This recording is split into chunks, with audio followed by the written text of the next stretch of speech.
$610. The gate was $2.5 million. The bonus is fight of the night. For the Ortega fight was fight of the night, and the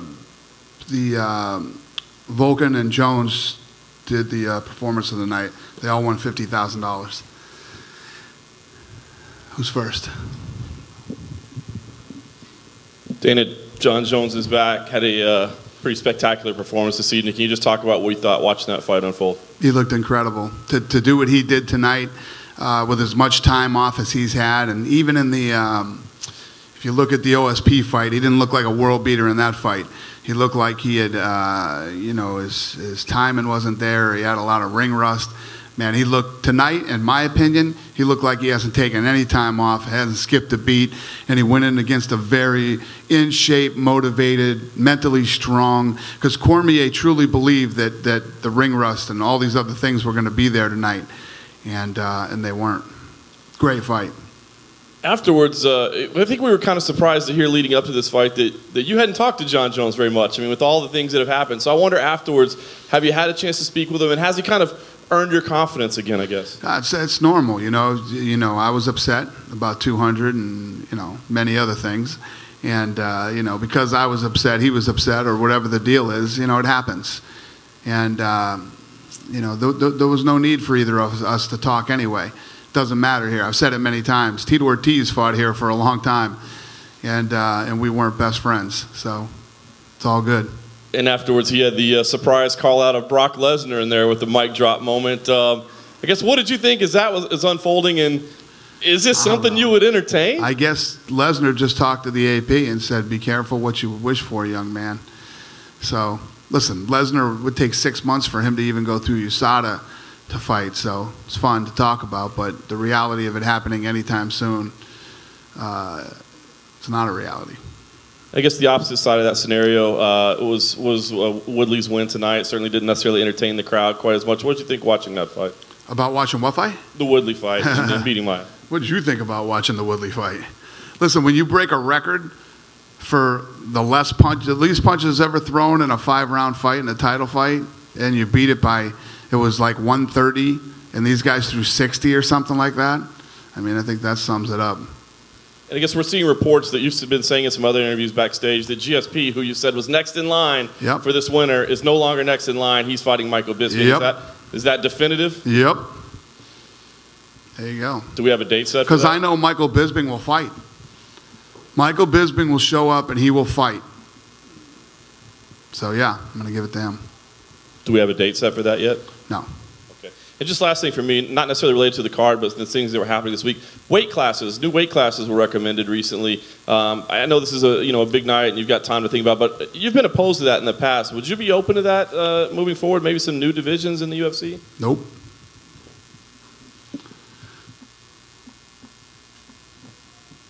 Dana, what's it mean to the UFC to get Jones back? I mean, he obviously had so many successful pay-per-views in the first place, and after this 30-month basic hiatus, being back. What about pay-per-views? Just you get Jones back as a pay-per-view draw for the company. What's it mean to the company to have him back? Tonight was a big night. Tonight is trending over 1 million buys. So it's a big night. It was a great card. It's one of the best cards we've ever done on paper and in person. So, yeah, it's good to have him back.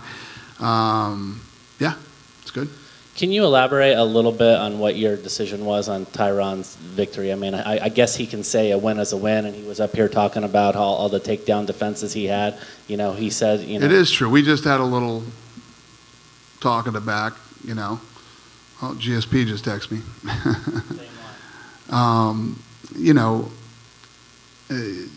He said, I heard you were talking about my performance. I said, you broke a record tonight. I mean, that speaks for itself. He said, well, this guy had however many, 17 takedown attempts or something like that. And I said, yeah, and not one of them were close. You fought them all off. The guy had one eye in the first round, and you're faster, you're stronger, your hands are better, explosive, I believe Woodley could have finished that in the first round. If not, he definitely could have finished in the second round.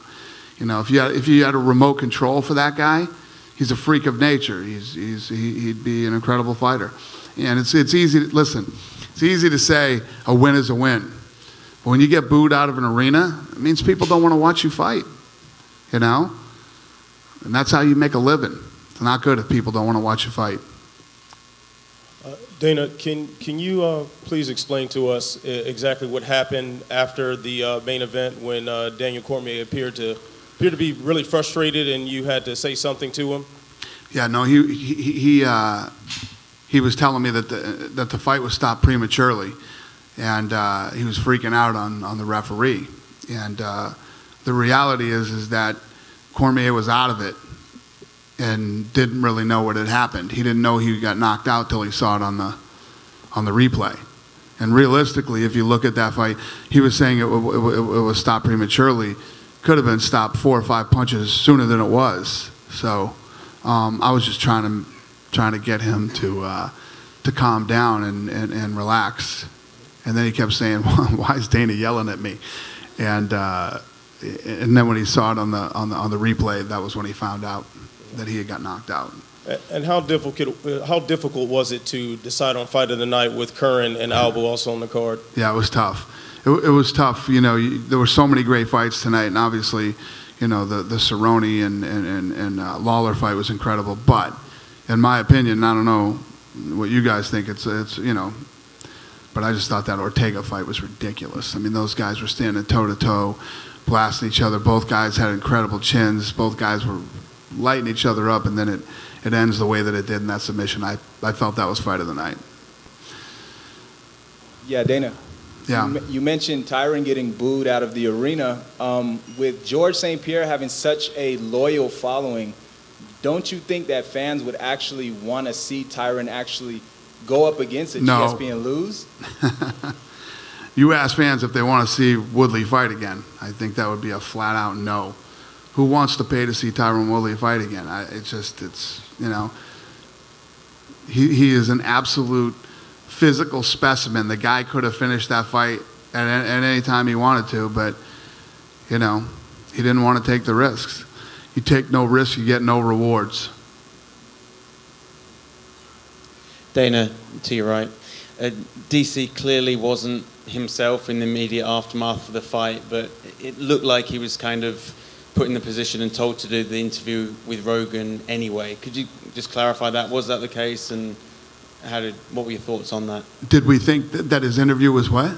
No, like it looked like he was put in the position where he was told to do the interview with Rogan in the octagon afterwards. It was the exact opposite. Okay. They told Rogan not to do an interview with him, and Rogan did it. He did it anyway? Yeah.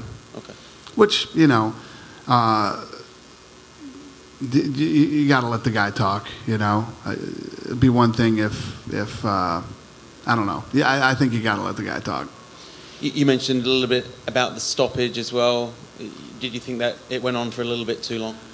Well, it's the complete opposite of what he had thought, where I thought it could have been stopped 3 or 4 punches or 5 punches earlier. Thank you. Down here in front, Dana.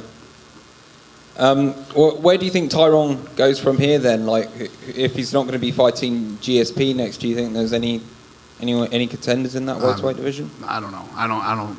You know, I don't make fights the night of the fight, but I don't know. But you know, whoever's next, maybe Lawler.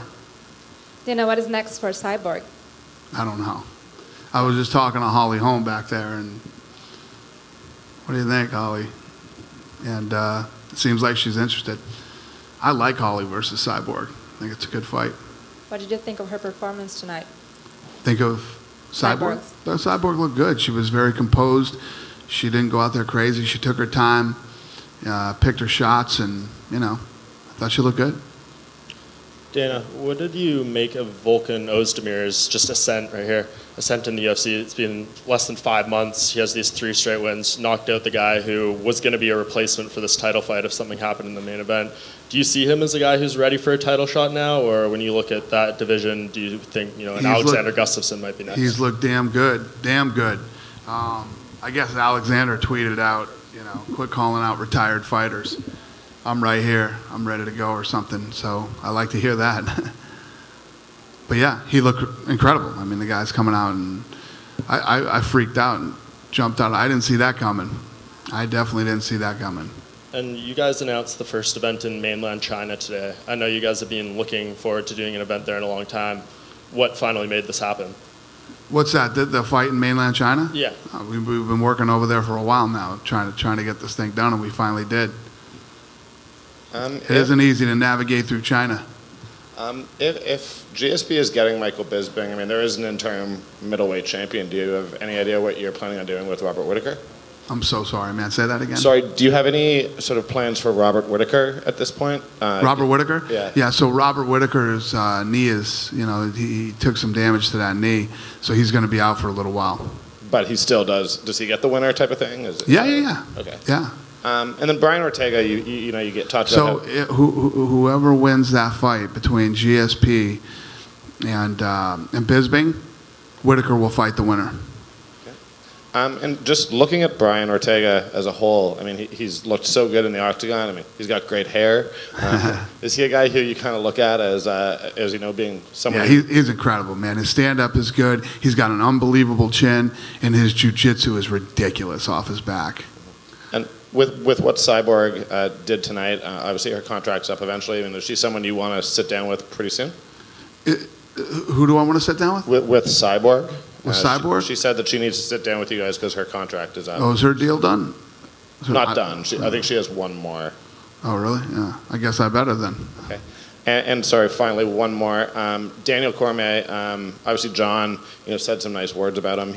Cormier had said he needed to win to kind of cement his legacy. Just, as the president of this company, when you look back at his 2-year reign as champion, how do you want people to kind of remember him?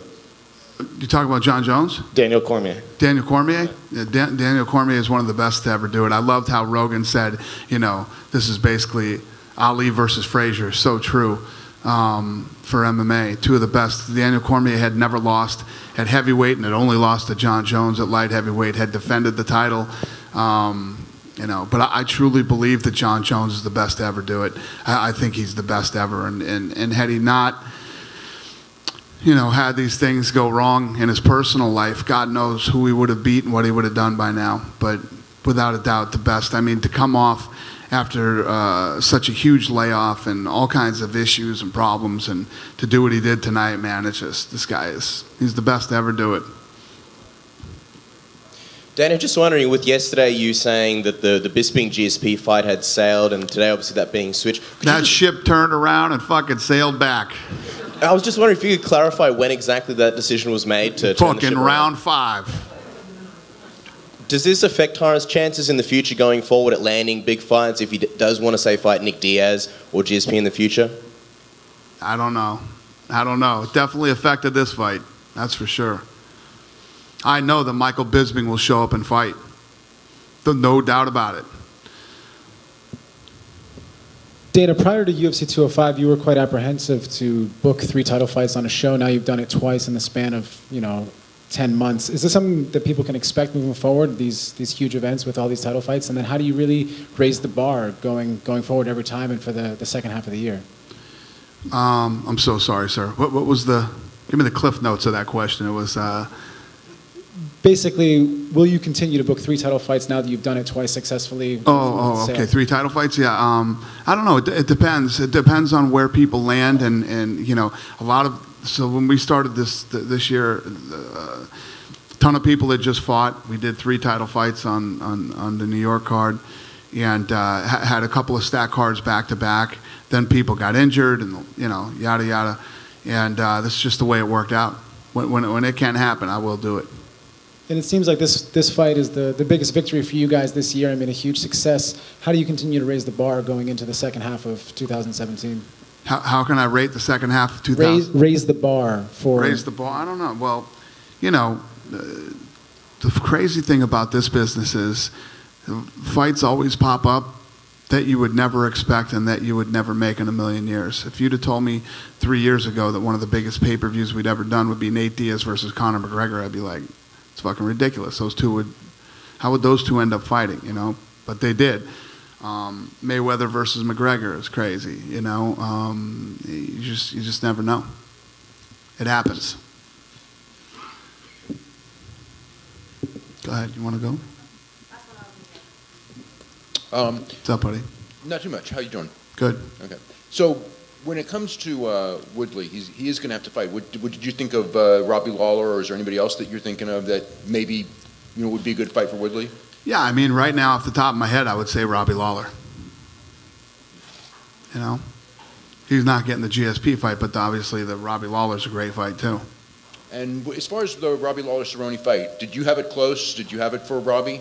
Yeah, I had it 1-1 going into the third round, and I gave the third round to Robbie. Yeah, because the crowd seemed to think that Cerrone won, but it was a close fight. Yeah, I just thought that third round, Lawler was pushing forward. He was throwing tons of punches. He was in his face the whole time. I thought he did more in the third. Okay, cool. How did you guys score the Jones fight? I had it 1-1. Yeah, everybody. Yeah. All right. Thank you guys. Have a great night. Do you have a question? Yeah. So, one of the most controversial fighters in really history that fans don't really like to see and have called a boring fighter, but has always seemed to turn out spectators and fans and made a lot of money off of his career, was a Floyd Mayweather. Would you not kind of compare the way Woodley was booed out of the arena to a fighter like that, and how people want to see Floyd Mayweather get beat, by the bigger fighters? And Are you Woodley's agent? I'm just saying, maybe a GSP could come in and appease the fans, and maybe they would want to see him beat Woodley, and that would be a big draw. Well, if he beats the two guys at 185, he can move down and beat Woodley.